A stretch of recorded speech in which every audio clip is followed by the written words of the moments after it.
नमस्कार। आज हम राजस्थान के एक बहुत ही खास हिस्से हाड़ौती, उसके इतिहास में थोड़ा गहरे उतर रहे हैं। और हमारा फोकस रहेगा हाड़ा चौहानों पर। वो शूरवीर राजपूत जिन्होंने बूंदी और कोटा जैसे कितने शानदार शहर है उनको न सिर्फ बसाया बल्कि एक अलग पहचान दी। हमारे पास जो जानकारी है वो हमें उनके पूरे सफर, उनकी बनाई भव्य इमारतें और हाँ, उनकी कला की दुनिया में ले जाएगी। तो आज की इस बातचीत का मकसद है इन प्रभावशाली शासकों की दुनिया को थोड़ा करीब से देखना, उनकी तलवार की ताकत और आप कह सकते हैं कूची की नजाकत, उसका जो मेल है उसे समझना। ये सिर्फ तारीखें और नाम नहीं है, ये राजस्थान की एक जीती जागती विरासत की कहानी है। तो तैयार रहिए कुछ दिलचस्प बातें और किस्से सुनने के लिए। तो फिर शुरू करते हैं एकदम शुरुआत से। ये हाड़ा चौहान आखिर थे कौन, कहाँ से जुड़े थे ये? देखिए, जो जानकारी मिलती है उसके हिसाब से हाड़ा चौहान जो महान चौहान राजपूत थे, उन्हीं की एक प्रमुख शाखा थे। इनका वंश जो है वो पौराणिक अग्निवंशी चौहानों से माना जाता है। अच्छा, अग्निवंशी। जी, मतलब वो योद्धा कुल जो जैसा कि कथाओं में आता है यज्ञ की अग्नि से उत्पन्न हुए थे। ये लोग मध्य भारत से निकले और फिर पूरब की तरफ बढ़े और धीरे धीरे राजस्थान के उस इलाके में पहुंचे जिसे आज हम हाड़ौती कहते हैं। यहीं से समझिए उनका असली इतिहास शुरू होता है। अच्छा, तो हाड़ौती में उनका पहला बड़ा पड़ाव वो बूंदी था। इसकी शुरुआत कैसे हुई? बिल्कुल सही। करीब 1241 ईस्वी के आसपास राव देवा हाड़ा ने बूंदी की नींव रखी और ये सिर्फ एक शहर बसाना नहीं था। ये इस पूरे इलाके में हाड़ा राजपूतों की सत्ता का आप कह लीजिए पहला मजबूत गढ़ था। बूंदी फिर बहुत जल्दी उनकी ताकत, उनकी पहचान, उनके स्वाभिमान का प्रतीक बन गया। पहला ठोस कदम था ये हाड़ौती में जमने का। और बूंदी का तारागढ़ किला, इसके बारे में तो बहुत सुना है। कहते हैं राजस्थान के सबसे पुराने और असरदार किलों में से एक है ये। क्या चीज इसे इतना खास बनाती है? सिर्फ ऊंचाई या कुछ और भी है? तारागढ़ किला, हाँ, जिसे अंग्रेजी में स्टार फोर्ट भी कहते हैं, वो वाकई में अद्भुत है। बात सिर्फ ऊंचाई की नहीं है, एक तो उसकी लोकेशन देखिए। एक तीखी पहाड़ी पर बना है, तो उस वजह से वो लगभग अजेय माना जाता था। अच्छा, दूर से ही दुश्मन की हर हरकत पर नजर रखी जा सकती थी। दूसरी बात, उसकी वास्तुकला। वो उस जमाने की मिलिट्री इंजीनियरिंग और जो बनाने की कला थी उसका बेहतरीन नमूना है। मोटी मोटी दीवारें, मजबूत बुर्ज, पानी के लिए अंदर ही टाके, सब कुछ बहुत सोच समझकर बनाया गया था। ये किला हाड़ाओं की शुरुआती ताकत और उनके इरादों का जीता जागता सबूत है। उसे देखकर ही अंदाजा लगता है कि वो कितने दूरदर्शी और रणनीतिक सोच वाले रहे होंगे। तो बूंदी तो जम गया, फिर कहानी कोटा की तरफ कैसे मुड़ी? बूंदी से कोटा का अलग होना, ये कैसे हुआ? कोई झगड़ा वगैरह था या कोई और वजह? इतिहास यहाँ थोड़ा दिलचस्प हो जाता है। जो पता चलता है वो ये कि 17वीं सदी की शुरुआत में कोटा को बूंदी से अलग करके एक नई रियासत का दर्जा दिया गया। इसके पीछे कारण ज्यादातर राजनीतिक और प्रशासनिक थे। अच्छा। हाँ, ऐसा नहीं था कि कोई पारिवारिक झगड़ा हो गया हो, बल्कि शायद बढ़ती हुई रियासत को बेहतर ढंग से संभालने के लिए, एडमिनिस्ट्रेटिव आसानी के लिए, और हो सकता है मुगल दरबार में बदलते समीकरण और बढ़ते असर के चलते भी ये कदम उठाया गया हो। बूंदी अपनी जगह राजधानी रही, लेकिन कोटा एक नए इंडिपेंडेंट पावर सेंटर की तरह उभर कर सामने आया। और कोटा ने फिर अपनी क्या पहचान बनाई? सिर्फ एक और किला शहर बन के रह गया या उसमें कुछ अलग बात थी? मैंने व्यापार और कला दोनों का जिक्र सुना है। यही कोटा की खासियत है। वो सिर्फ एक और किला शहर नहीं बना, चंबल नदी के ठीक किनारे होने का उसे बहुत फायदा मिला। हाँ, लोकेशन तो प्राइम थी। बिल्कुल। तो ये व्यापार का अहम केंद्र बन गया, जिसने शहर को फाइनेंशियली काफी मजबूत किया। शायद उन ट्रेड रूट्स को जोड़ता था जो उस समय जरूरी थे। लेकिन कोटा की असली शोहरत सिर्फ व्यापार से नहीं आई। उसकी पहचान बनी उसकी अपनी बिल्कुल अलग कलात्मक विरासत से। कोटा गढ़ महल तो शानदार था ही, पर दुनिया भर में नाम हुआ उसकी खास चित्रकला शैली का। अच्छा, ये वही प्रसिद्ध कोटा बूंदी मिनिएचर पेंटिंग्स की बात हो रही है, जिनकी आजकल म्यूजियम में बड़ी कद्र है। वैसे इन्हें मिनिएचर क्यों कहते हैं? छोटे साइज की वजह से? जी हाँ, बिल्कुल। इसे कोटा बूंदी शैली या फिर हाड़ौती शैली की मिनिएचर पेंटिंग्स कहते हैं। मिनिएचर मतलब छोटे आकार के और बेहद बारीक काम वाले चित्र। ये कागज पर या कभी-कभी कपड़े पर भी बनाए जाते थे और इनमें गजब की डिटेलिंग होती थी। इन छोटे-छोटे चित्रों में शिकार के ऐसे रोमांचक सीन दिखाए गए हैं कि देखकर ही रोंगटे खड़े हो जाएं। अच्छा। और साथ ही शाही दरबार की शानो शौकत, कृष्ण लीला के सीन, धार्मिक कथाएं, देवी देवताओं का चित्रण, सब कुछ बड़ी बारीकी से और बहुत ही वाइब्रेंट चटक रंगों में उतारा गया है। शिकार के दृश्य, मैंने भी सुना है कोटा पेंटिंग्स में ये बहुत ज्यादा दिखाए गए हैं।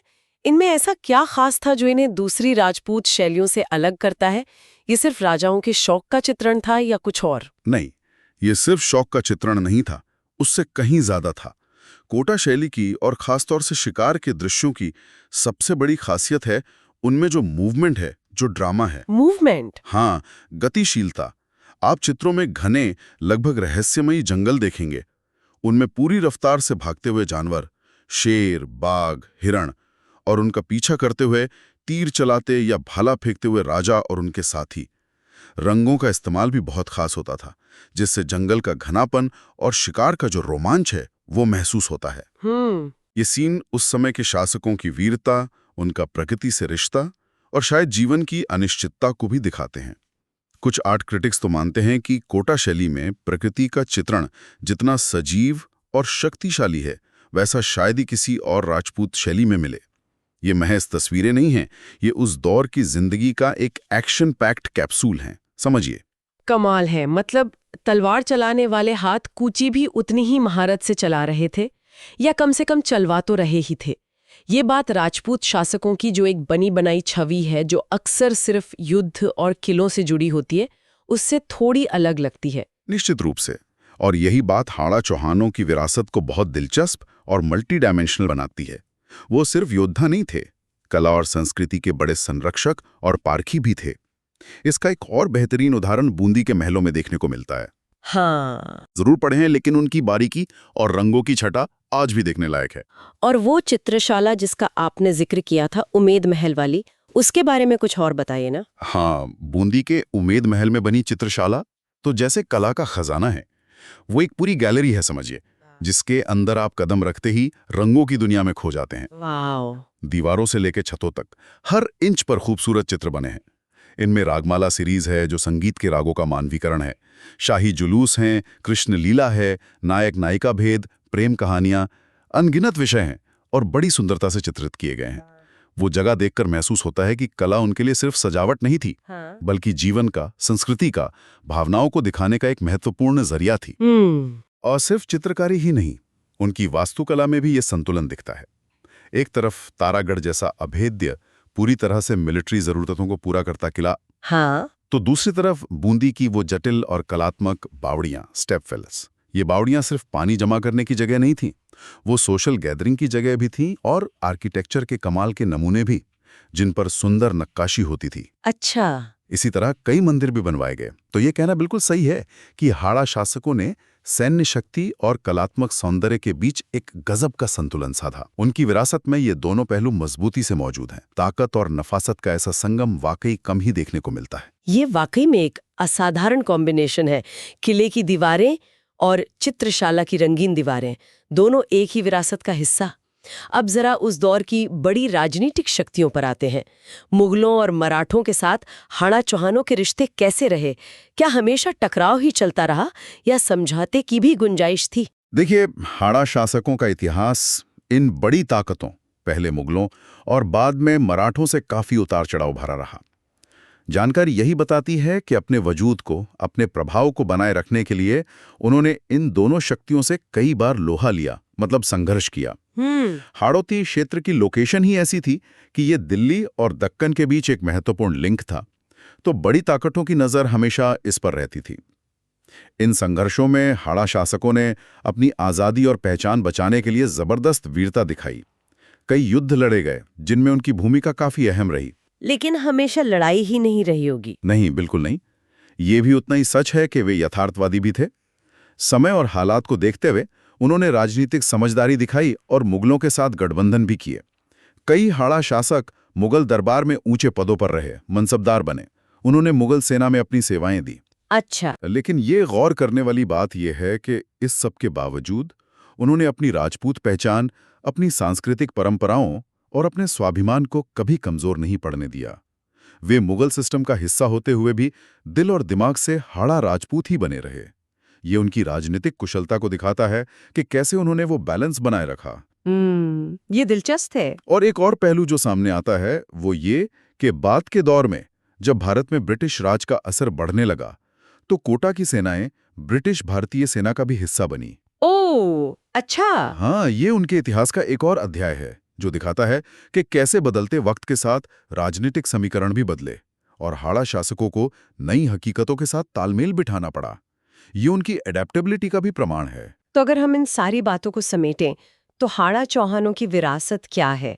आज के समय में हमारे लिए उन्होंने क्या छोड़ा है जिसे हम देख सकते हैं, महसूस कर सकते हैं और शायद कुछ सीख भी सकते हैं? उनकी विरासत सिर्फ इतिहास की किताबों के पन्नों में बंद नहीं है।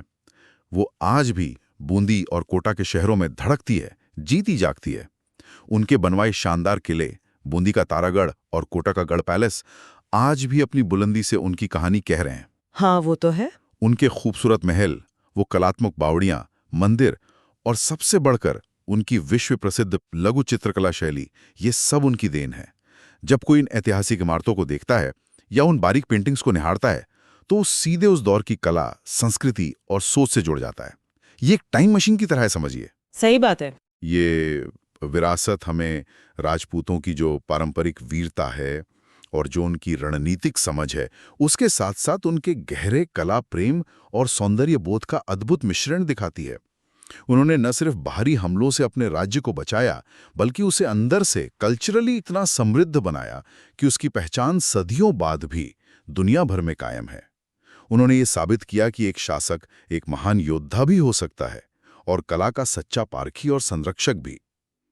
उनकी कहानी दिखाती है कि शक्ति और सृजनशीलता दोनों साथ साथ चल सकती हैं। वाकई, योद्धा भी और कला प्रेमी भी, ये दोहरा व्यक्तित्व ही उन्हें इतना आकर्षक बनाता है। इस पर सोचना ही कितना दिलचस्प है। तो आज हमने हाड़ा चौहानों की दुनिया में एक छोटी मगर मुझे लगता है काफी गहरी डुबकी लगाए। हमने देखा कि कैसे उन्होंने बूंदी और कोटा जैसे ऐतिहासिक शहरों को न सिर्फ बसाया बल्कि उन्हें एक खास चरित्र भी दिया, और कैसे उन्होंने भारतीय इतिहास और संस्कृति पर अपनी एक अमिट छाप छोड़ी। बिल्कुल, ये जानकारियां हमें उनकी सैन्य ताकत और उनकी कलात्मक दृष्टि के अनोखे संगम की कहानी सुनाती हैं। ये सिर्फ बीते जमाने की बात नहीं है, ये इस बात का भी उदाहरण है कि कैसे लीडरशिप, दूरदर्शिता और कल्चरल पैट्रोनेज मिलकर एक ऐसी विरासत बना सकते हैं जो न सिर्फ कायम रहती है बल्कि आने वाली पीढ़ियों को भी इंस्पायर करती है। और जाते जाते हमारे सुनने वालों के लिए एक सवाल छोड़ जाते हैं। जब हम इन भव्य किलों को, उन नाजुक चित्रों को और उन कलात्मक बावड़ियों को देखते हैं तो ये हमें सिर्फ अतीत की घटनाओं या राजा महाराजाओं के बारे में ही नहीं बताते हैं। ये हमें उन शासकों की सोच, उनकी प्राथमिकताएं, उनके मूल्यों के बारे में भी बहुत कुछ सोचने पर मजबूर करते हैं। क्या ये दिलचस्प नहीं कि युद्ध और कला, जिन्हें अक्सर दो बिल्कुल अलग, यहाँ तक कि विरोधी चीजें माना जाता है, वो एक ही समय में, एक ही जगह पर, एक ही शासकों के साए में कैसे फल फूल सकती हैं? इस पर विचार कीजिएगा।